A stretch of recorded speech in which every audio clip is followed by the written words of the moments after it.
ஒரு வறண்ட பாலைவன கிராமத்தில் கரீம் வாழ்ந்தார். அவரிடம் சுல்தான் என்ற ஒரு ஒட்டகம் இருந்தது.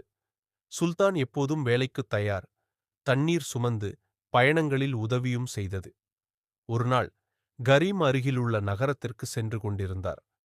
வழியில் ஒரு பயணி கடும் வெயிலில் சிரமப்படுவதைக் கண்டார். கருணையுடன் கரீம் அவருக்கு ஒட்டகத்தில் இடம் கொடுத்தார். அந்த பயணி கூறினார், "உங்கள் ஒட்டகம் பலவாயிருக்கிறது. இந்த கட்டில்களையும் கட்டலாம்." கரீம் தயக்கத்துடன் ஒப்புக்கொண்டார். பிறகு ஒரு அரிசி மூட்டை, ஒரு மட்கம், ஒரு கருவிப்பை. ஒட்டகம் ஏதுமின்றி ஏற்றுக்கொண்டது. அதன் நடை மெதுவாகியது. முதுகு சற்று சுருங்கியது.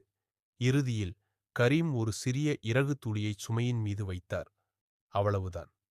சுல்தான் குமுறலுடன் தரையில் விழுந்தது. பயணி கூவினார், "அது வெறும் ஒரு இறகுதான்."